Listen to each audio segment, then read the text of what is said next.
Find the domain of each function. All right, so all these functions are rational functions, and what that means is that basically they involve fractions with polynomials in the numerator and the denominator. This allows for the possibility that the denominator can end up becoming 0, which would make the function undefined. So to find the domain, we need to set the denominator equal to 0 and look for any values that can cause a problem for us. Those values that would cause a problem are the values that would make the denominator equal to 0.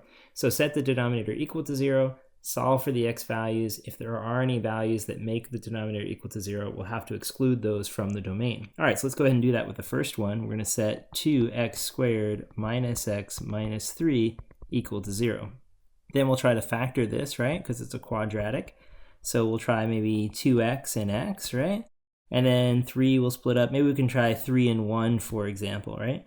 If we check the product here, we get 3x, and then the outside product would be 2x, and these do subtract to give you 1x, but we have to make sure it's a negative 1x, so I'll want the bigger one to be negative, so I might make this negative and this positive, and that's appropriate whenever you have a negative sign at the back of your quadratic. It means that you have to have a sign of each, and of course if we make that 3 negative, it'll be negative 3x, the 1 times 2x gives you positive 2x, and when you subtract those two, you do get the negative 1x in the middle, so we've factored this properly. All right, from there we want to separate these two terms and set them equal to 0 separately, right? So x plus 1 equal to 0 and 2x minus 3 equal to 0. If you solve this one, you're going to end up getting 2x is equal to 3, or in other words, x is equal to 3 halves, right? And for this one, you just subtract 1 from both sides, giving you that x is equal to negative 1. All right, those two values then are values we have to be concerned about because they will make the denominator 0. And if the denominator becomes 0, it means that we will have undefined points in the function. So what we need to do then essentially is to write the domain so that we exclude those two values. Okay, so the domain for this function will essentially be from negative infinity all the way up to negative 1 on the number line. But we're going to use round parentheses there so that we don't include the negative 1.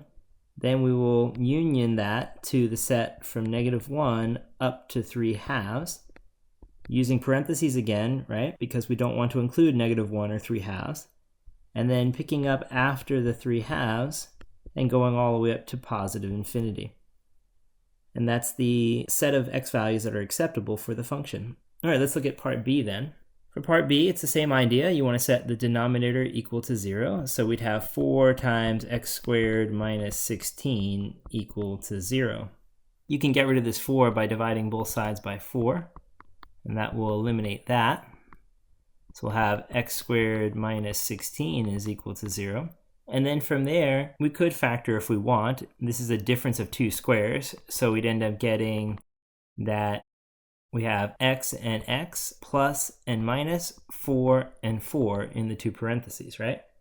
And then separately, these can be set equal to 0. So we'd have x plus 4 is equal to 0 and x minus 4 is equal to 0.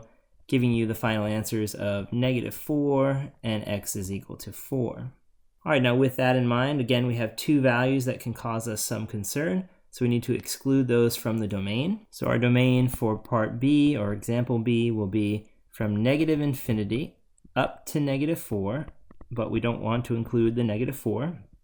And then we'll pick up from negative 4 and go up to 4, right, using the round parentheses again, so exclude the 4 and the negative 4. And then we'll pick up from the 4 and go on to positive infinity. And that's the domain for example B. All right, let's take a look at C now. For C, again, it's the same thing again. We just take the x squared plus 9 and we set it equal to 0. And if you do this, you'll end up getting x squared is equal to negative 9, for example. And that means that we squared a number, yet the answer turned out to be negative. Well, that means that we're going to have an imaginary solution here. For example, if we took the square root of both sides, we'd have plus or minus the square root of negative 9, which means that x is equal to plus or minus 3i, right? The square root of 9 is 3, the square root of negative 1 is I, so 3i. So it looks like only imaginary numbers would be solutions for the equation above here. And what that means is that we have no place on the real x-axis that can cause a problem for us. In other words, there's no number you can put into x squared plus 9 that's going to make that denominator turn out to be 0. So that means that the domain here is all real numbers. You can either write all real numbers, or you can say from negative infinity up to positive infinity like that. And that's the domain for example C.